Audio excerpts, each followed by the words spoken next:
خاک فارس کا مسافر قسط 28 تحریر عبد المالک ہاشمی۔ پچھلی قسط میں ہم نقش جہان کمپلیکس کی اس دلکش دنیا میں داخل ہوئے تھے جہاں بازار قیصریہ کے اندرون و بیرون اس کے شور و غل اور دروازہ قیصریہ کی خاموش شان نے ہمارا استقبال کیا۔ اس قسط میں ارادہ ہے کہ نگاہ اور قدم کو ذرا اور آگے بڑھایا جائے، عالی قاپو محل کی سیڑھیوں پر ٹھہر کر سانس لیا جائے، مسجد لطف اللہ اور مسجد شاہ عباس کی روحانی وسعتوں کو محسوس کیا جائے، اور آخر میں ٹانگے کی سواری کے ساتھ اس منظرنامے کو ایک ہلکی سی مسکراہٹ میں سمیٹ لیا جائے۔ عمارت عالی قاپو۔ بازار قیصریہ کے اندرون و بیرون کے مشاہدے کے بعد میں نقش جہان اسکوائر کے مغربی حصے کی طرف بڑھا۔ سامنے ایک بلند و بالا پرشکوہ عمارت کھڑی تھی۔ یوں معلوم ہوتا تھا جیسے لاہور کے بادشاہی قلعے میں واقع دیوان عام نے کسی سفرنامہ نویس کے خواب میں رنگ بدل لیا ہو اور یہاں آ کر ٹھہر گیا ہو۔ یہ عمارت عالی قاپو کہلاتی ہے۔ اس کا ایک عظیم محرابی دروازہ ہے، ایسا دروازہ جو محض داخلے کا راستہ نہیں بلکہ وقت کے ایک عہد میں قدم رکھنے کی دعوت دیتا ہے۔ میں اسی محراب سے گزرا۔ دروازے پر فیروزی، سیاہ اور سفید رنگوں کی کاشیکاری تھی، اگرچہ آنکھ پر پہلا اور آخری اثر فیروزی ہی کا پڑتا ہے، جیسے آسمان زمین پر اتر آیا ہو۔ صفوی خاندان، جس کی بنیاد ایرانی آذربائیجان کے شہر اردبیل میں رکھی گئی، نے 16ویں صدی کے اوائل تقریباً 1501 تا 1502 عیسوی میں اس خطے پر اپنی حکومت قائم کی اور موجودہ ایران اور آذربائیجان میں اثنا عشری شیعہ اسلام کو ریاستی مذہب کے طور پر نافذ کیا۔ صفویوں کے بعد قاجار خاندان نے 18ویں صدی کے آخر میں قفقاز میں دوبارہ ایرانی اقتدار قائم کرنے کی کوشش کی، لیکن روسی سلطنت کے بڑھتے ہوئے اثر و رسوخ اور کئی طویل جنگوں کے نتیجے میں ایران کو 1813 اور 1828 میں ارز دریا کے شمالی علاقے جو آج کے جمہوریہ آذربائیجان پر محیط ہیں ہمیشہ کے لیے چھوڑنے پر مجبور ہونا پڑا۔ یعنی موجودہ جمہوریہ آذربائیجان کبھی ایران کا حصہ رہا، جو صفوی دور میں ایرانی زمین کا اہم جز تھا، لیکن قاجار عہد میں روسی قبضے میں چلا گیا۔ اس طرح آذربائیجان دو حصوں میں تقسیم ہو گیا، آدھا روس کے زیر انتظام اور آدھا ایران میں برقرار رہا، بالکل اسی طرح جیسے بلوچستان بھی ایک وقت میں برطانوی ہند اور قاجاری ایران میں منقسم ہو گیا تھا۔ صفاوی دور کے ایران میں حکمرانی کرنے والے آذری نسل کے ترک شیعہ تھے، جن کی جڑیں بنیادی طور پر آذربائیجان اور آس پاس کے ترک علاقوں سے تھیں۔ یہ لوگ شیعہ اسلام کے پرعزم معتقد تھے اور انہی کے ذریعے تشیع کو ایران میں ریاستی سطح پر نافذ کیا گیا، جس نے ملک کی مذہبی و سیاسی شناخت کو مستقل بنیاد فراہم کی۔ ان کے رسم و رواج اور زبان بھی ترک طرز کے تھے، جس کا اثر شاہی محلات، درباروں اور اہم مقامات کے ناموں پر واضح طور پر دکھائی دیتا ہے، جیسے قاپو یعنی محل یا دروازہ۔ یوں صفوی دور میں ایران کی ریاستی اور ثقافتی پہچان آذری ترک شیعہ اثرات کے زیر سایہ پروان چڑھی اور ایک نئی تہذیبی شناخت اختیار کر گئی۔ جیسے ہی میں عمارت کے اندر داخل ہوا، سامنے سفید دیوار پر کالی روشنائی سے جلی حروف میں لکھا تھا، عمارت عالی قاپو۔ تحریر ایسی واضح تھی جیسے کسی نے تاریخ کو ٹھہر کر کہہ دیا ہو، یہ میں ہوں اور یہ میرا نام ہے۔ میں نے بے ساختہ پاس کھڑے محافظ سے پوچھا، یہ تحریر نئی ہے یا پرانی؟ وہ مسکرا کر بولا، سیاحوں کے لیے نئی، تاریخ کے لیے پرانی۔ میں نے دل ہی دل میں سوچا، سفر نامہ نویس کے لیے دونوں باتیں یکساں اہم ہیں۔ 1979 میں جب اس عمارت کو یونیسکو کے عالمی ثقافتی ورثے میں شامل کیا گیا تو اسی عبارت کے نیچے انگریزی حروف میں علی قاپو محل کندہ کر دیا گیا۔ یوں تاریخ نے اپنے قدیم نام کے ساتھ ایک جدید شناخت بھی اوڑھ لی۔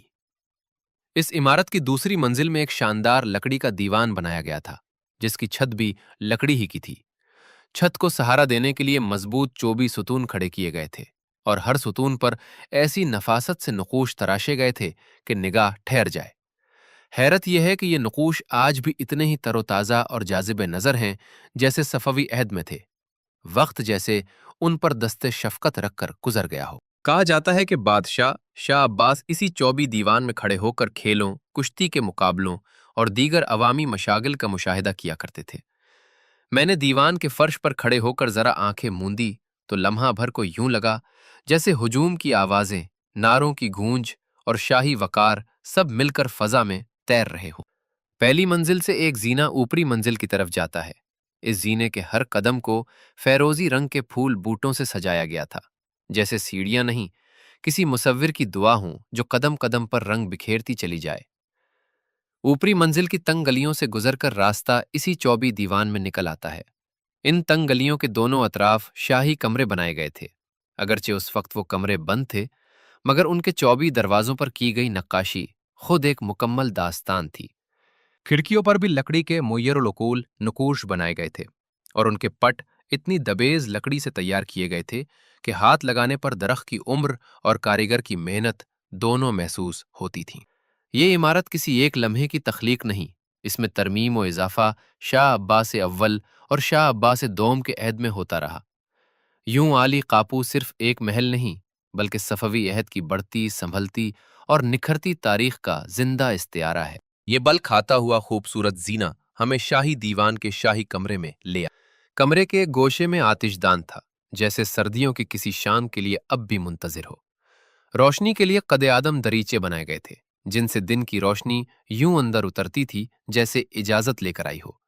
سامان رکھنے اور الماریوں کے لیے دیواروں کے اندر محرابی خانے تراشے گئے تھے، جو رنگ برنگے نقوش سے اس طرح مزین تھے کہ دیواریں بھی اپنی کہانی سناتی محسوس ہوتی تھیں۔ کمرے کی دائیں جانب کے دریچوں سے نقش جہان اسکوائر کے کونے میں واقع مسجد شاہ دکھائی دیتی تھی۔ اس مسجد کا پرشکوہ اور عالی شان گنبد اور اس کے دو بلند و بالا مینار دور ہی سے زائرین کو اپنی طرف کھینچ لیتے ہیں، جیسے شہر کی فضا میں خاموش دعوت نامے بکھرے ہوں۔ سامنے کی کھڑکیوں سے اسکوائر کے وسط میں بنا مستطیل تالاب نظر آتا تھا، جس کے گرد وسیع سبزہ زار باغیچے اور سلیقے سے لگائے گئے پودے تھے۔ اس سبزہ زار میں کشادہ رویشیں بنائی گئی تھیں اور ان کے اطراف بینچ رکھے گئے تھے، گویا تھکے ہوئے قدموں اور بکھرے خیالات کے لیے وقف ہوں۔ یہ تالاب اسکوائر کے قدرے جنوب کی طرف مسجد لطف اللہ اور عمارت عالی قاپو کے بالکل سامنے واقع ہے۔ اس کے چاروں اطراف دو منزلہ چھتادار بازار کے محرابی برآمدے دکھائی دیتے ہیں، جو اس عظیم اسکوائر کو ایک مکمل فریم میں قید کیے ہوئے ہیں۔ شاہی محل یعنی عمارت عالی قاپو کے عین سامنے ایک اور گنبد نظر آتا ہے، مگر اس کے ساتھ کوئی مینار نہیں۔ یہ مسجد لطف اللہ ہے، سادہ، خاموش اور اپنی انفرادیت پر نازاں۔ میں زینہ چڑھ کر شاہی دیوان عام میں پہنچا۔ اس کا فرش لال پتھر سے بنا ہوا تھا، مگر چھت اور تمام 18 ستون چنار کی لکڑی کے تھے۔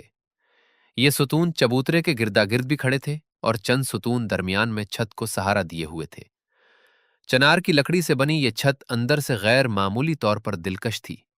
صفوی عہد کے ماہر کاریگروں نے لکڑی میں دیدہ زیب نقوش اس مہارت سے کندہ کیے تھے کہ دیکھنے والے کی نگاہیں اسی چھت میں الجھ کر رہ جائیں۔ چھت کو مستطیل خانوں میں تقسیم کیا گیا تھا، اور ہر خانے میں ایک جداگانہ ڈیزائن تراشا گیا تھا۔ یہ نقوش گہرے کلیجی رنگ اور خاکی مائل پیلے رنگ کی آمیزش سے بنائے گئے تھے، جیسے رنگوں نے صدیوں پہلے آپس میں کوئی خاموش معاہدہ کر لیا ہو۔ اس چوبی دیوان خانے میں اگر پیچھے گردن موڑ کر یعنی مغرب کی طرف دیکھا جائے تو محل کی کھڑکیوں کے بیرونی محرابی دریچے نظر آتے ہیں، مسحور کن اور باوقار۔ اور اگر نگاہ کو ذرا اور آگے لے جایا جائے تو نقش جہان اسکوائر کے اس پار دور اصفہان کے خشک پہاڑ دکھائی دیتے ہیں، خاموش، سپاٹ اور وقت کی گواہی دیتے ہوئے۔ مسجد شاہ لطف اللہ عالی قابو محل کے بالکل سامنے مسجد شاہ لطف اللہ کی خاموش عمارت کھڑی تھی۔ عمارت عالی قابو سے مستورات کے لیے ایک زیر زمین راستہ مسجد لطف اللہ تک جاتا تھا، ایسا راستہ جو صرف اینٹوں اور مٹی کا نہیں بلکہ صفوی دربار کے آداب اور پردے کی علامت بھی تھا۔ شیخ لطف اللہ کا تعلق لبنان کے غالی شیعہ علماء سے تھا۔ شیخ لطف اللہ میسی الجبالی ایک معروف شیعہ عالم تھے جن کا تعلق موجودہ لبنان کے جبل عامل کے علاقے سے تھا، جو شیعہ مذہبی تعلیم و تحقیق کا قدیم مرکز رہا ہے۔ صفوی دور میں تشیع کو ایک مضبوط مذہبی اور ریاستی شناخت دینے کے سلسلے میں شاہ عباس اول نے انہیں ایران میں آباد ہونے کی دعوت دی، اور اسی دعوت کے نتیجہ میں وہ اصفہان آئے۔ صفوی دور میں ایران کو تشیع کی طرف لے جانے میں ان لبنانی غالی شیعہ علماء کا کردار خاصا نمایاں رہا ہے۔ اس اعزاز اور قرب شاہی کے جواب میں شیخ لطف اللہ نے اپنی صاحبزادی کو شاہ عباس اول کے عقد میں دے دیا۔ یوں مذہب، سیاست اور خاندان تینوں ایک ہی رشتے میں بند گئے۔ مسجد کے مرکزی محرابی دروازے میں داخل ہونے کا راستہ خاصا کشادہ تھا۔ اس داخلی دروازے پر فیروزی رنگ کی کاشیکاری سے بنے نقوش ایسے چمک رہے تھے جیسے کسی خاموش دعا کو رنگ دے دیا گیا ہو۔ مسجد میں داخل ہوکر ایک محرابی راستے سے گزرتا ہوا میں مرکزی ہال میں آ پہنچا۔ مسجد کا گنبد اندر سے 7 رنگ یعنی 7 رنگوں کے نقوش سے مزین تھا۔ محراب اور منبر پر اس دور کے نامور خطاط اور خوشنویس علی رضا عباسی نے آیات قرآنی اس سلیقے سے رقم کی تھیں کہ لفظ بھی عبادت میں مصروف دکھائی دیتے تھے۔ گنبد میں چھوٹے چھوٹے محرابی دریچے بنائے گئے تھے جن سے سورج کی روشنی چھن چھن کر اندر آتی اور پورے حال کو ایک نرم روحانی اجالے میں نہلا دیتی تھی۔ گنبد کے نقوش میں غالب رنگ سنہری تھا جبکہ قرآنی آیات تیز فیروزی رنگ میں کندہ کی گئی تھیں۔ گنبد کے گرد چاروں اطراف چھوٹے چھوٹے محرابی دریچے بنائے گئے تھے جو اسے سہارا دیے ہوئے تھے۔ یوں محسوس ہوتا تھا جیسے یہ گنبد انہی محرابی دریچوں پر ٹکا ہوا ہو۔ دراصل گنبد اور اس کے نیچے موجود محرابی دریچوں کے درمیان حد فاصلی ان کے رنگ اور نقوش بناتے تھے، اوپر سنہری وقار، نیچے فیروزی استحکام۔ مرکزی محراب محراب امامت تھی جہاں شیخ لطف اللہ خود کھڑے ہو کر نماز پڑھایا کرتے تھے۔ مسجد کا ایک وسیع صحن بھی تھا جس کے عین وسط میں ایک تالاب بنایا گیا تھا جہاں مستورات وضو کیا کرتی تھیں۔ اس مسجد نے گنبد کے ساتھ مینار نہ بنانے کا ایک مقصد یہ بھی تھا کہ یہ مسجد عام مرد حضرات کے لیے نہیں بنائی گئی تھی۔ یہ خاموشی سے یہ اعلان بھی کرتی تھی کہ یہ عبادت گاہ صرف شاہی خاندان کی مستورات کے لیے مخصوص ہے، بلا اذان، بلا مینار، مگر پورے وقار کے ساتھ۔ مسجد شاہ عباس۔ کیسری دروازے سے داخل ہوتے ہی میری نظر تقریباً 650 میٹر دور مسجد شاہ کے فلک بوس میناروں اور عالی شان گنبد پر جا ٹھہری۔ یہ وہی مسجد ہے جہاں آج کل باقاعدہ طور پر صرف نماز جمعہ ادا کی جاتی ہے، مگر اس کی ہیبت اور جلال ہر دن ہر لمحہ برقرار رہتا ہے۔ مسجد شاہ کا مرکزی دروازہ نہایت پرشکوہ ہے، صفوی عہد کی نقاشی اور طراکاری کا ایک زندہ نمونہ۔ دروازے کے دونوں جانب قرآنی آیات خط کوفی میں کندہ کی گئی ہیں۔ نیلی زمین پر سفید روشنائی سے ابھرتی یہ آیات محرابی انداز میں دروازے کے اوپر تک پھیلی ہوئی ہیں، جیسے لفظ خود اس دروازے کو سہارا دیے ہوئے ہوں۔ اسی بلند و بالا دروازے کے اوپر 2 مینار بھی تعمیر کیے گئے ہیں جو دور سے آنے والوں کے لیے نشان راہ بنتے ہیں۔ گنبد کے اندر پھول بوٹوں کے ساتھ ساتھ قرآنی آیات فیروزی رنگ میں کندہ کی گئی ہیں۔ روشنی کے لیے گنبد میں چھوٹے چھوٹے محرابی جالی دار دریچے بنائے گئے ہیں جن سے سورج کی روشنی چھن کر اندر آتی اور مسجد کو ایک روحانی اجالے میں نہلا دیتی ہے۔ یوں مسجد شاہ عباس نقش جہان اسکوائر میں عوامی عبادت، فن تعمیر اور صوتی جمالیات کا ایسا سنگم ہے جو صفوی عہد کی عظمت کو آج بھی زندہ رکھے ہوئے ہے۔ جہاں مسجد لطف اللہ خاموش نجی عبادت کی علامت تھی، وہیں مسجد شاہ عباس عوامی روح اور اجتماعی وقار کا استعارہ بن کر سامنے آتی ہے۔ ٹانگے کی سواری۔ چونکہ نقش جہان اسکوائر ایک وسیع و عریض رقبے پر پھیلا ہوا ہے، اس لیے سیاحوں کی سہولت اور تفریح کے لیے صفوی دور کی یاد تازہ کرتی ٹانگے کی سواری کا اہتمام کیا گیا تھا۔ یہ ٹانگے محض ایک سواری نہیں تھے، بلکہ اسکوائر کی فضا میں گھل مل جانے والا ایک جیتا جاگتا منظر تھے۔ ہر ٹانگے میں صرف 2 سوار بیٹھ سکتے تھے، گویا تاریخ نے بھی اس سفر کے لیے ہجوم کی اجازت نہیں دی تھی۔ مسجد کے اندر قدم رکھتے ہی ایک الگ ہی دنیا آباد محسوس ہوتی ہے۔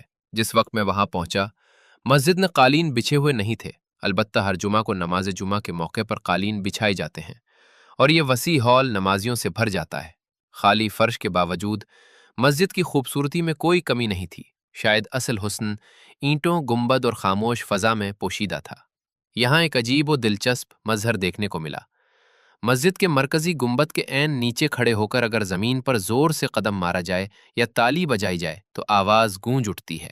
سیاح اس تجربے کو آزما رہے تھے، مسکرا رہے تھے اور صفوی دور کے معماروں کو داد دے رہے تھے۔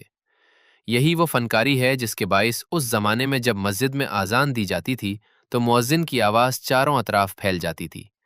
یہ صوتی حسن ہمیں لاہور کی بادشاہی مسجد کی یاد بھی دلاتا ہے جہاں آواز خود اپنا راستہ بنا لیتی ہے۔ میں نے ٹانگے کی طرف دیکھا، دل میں سوچا آج ذرا روایتی طریقہ آزمائیں۔ میں ٹانگے میں سوار ہوا، بیٹھتے ہی یکا بان نے مسکرا کر کہا، آغا یہ گھوڑا یکا نہیں، تاریخ کھینچ رہا ہے۔ میں نے ہنستے ہوئے جواب دیا، اچھا تو پھر چلائیں اسے زمانے کے سفر پر۔ گھوڑا چلا تو رفتار میں کوئی عجلت نہ تھی۔ نقش جہان اسکوائر میں جدید گاڑیاں نہیں چل رہی تھیں، بلکہ لوگ پیدل چل رہے تھے اور بچے اپنی سائیکلیں گھما رہے تھے۔ ہمارا ٹانگا اس سب کے بیچ ایک پرسکون دلیل کی طرح آگے بڑھتا جا رہا تھا۔ پہیے پتھریلی سطح پر ہلکی سی آواز پیدا کرتے، جیسے شہر سے اجازت لے رہے ہوں۔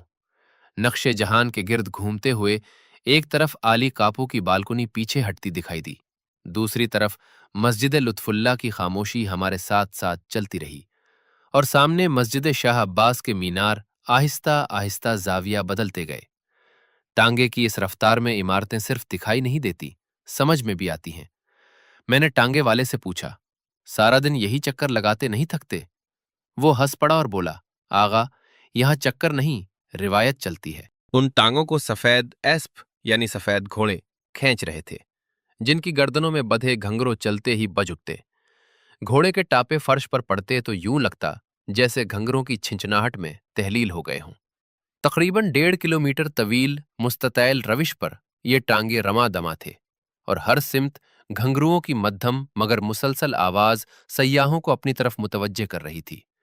میں خود نقش جہان اسکوائر کی اسی طویل روش پر پیدل چل رہا تھا۔ میرے قریب سے ایک کے بعد ایک ٹانگا گزرتا اور کچھ ہی فاصلے پر دوسرا، جیسے پورا اسکوائر اس قدیم سواری کی گردش میں بند گیا ہو۔ سیاہ رنگ کی گھوڑا گاڑی اور اس کے ساتھ جتے سفید گھوڑے، سیاہ و سفید کا یہ امتزاج آنکھ کو فوراً بھلا لگتا تھا، جیسے کسی مصور نے جان بوجھ کر محدود رنگوں میں پورا منظر ترتیب دیا ہو۔ ایک اور دلچسپ پہلو یہ تھا کہ تمام یکا بان نوجوان تھے اور ایک مخصوص وردی میں ملبوس تھے۔ نیلی شرٹ اور سیاہ پتلون پر مشتمل یہ وردی انہیں اس ماحول کا باقاعدہ کردار بنا دیتی تھی۔ ہر یکا باں کی اپنی مخصوص نشست تھی، جہاں بیٹھ کر وہ باغ تھامے گھوڑے کو اس اعتماد سے ہانکتا تھا جیسے یہ کام نسلوں سے اس کے خون میں شامل ہو۔ چکر مکمل ہوا تو ٹانگا وہیں آ کر رکا جہاں سے چلا تھا۔ میں اترا تو یوں محسوس ہوا جیسے میں نے ایک شہر نہیں، ایک عہد کی سواری کی ہو۔ نقش جہان اب پیچھے نہیں رہ گیا تھا، وہ میرے ساتھ چلتا ہوا دل میں اتر چکا تھا۔ اگلی قسط میں ہم اصفہان کے دیگر اہم مقامات کی سیر کریں گے انشاءاللہ۔ اگر آپ کو یہ ویڈیو پسند آئی ہو تو اسے لائک کریں، دوسروں تک پہنچانے کے لیے شیئر کریں، اور مزید ایسی ہی معلوماتی ویڈیوز کے لیے ہمارے چینل عبد المالک ہاشمی کو سبسکرائب ضرور کریں۔ نئی اپڈیٹس کے لیے بیل آئیکن دبائیں تاکہ آپ کو ہماری ہر نئی ویڈیو بر وقت مل سکے۔ آپ کی حوصلہ افزائی ہمیں مزید بہترین مواد بنانے میں مدد دے گی۔ شکریہ۔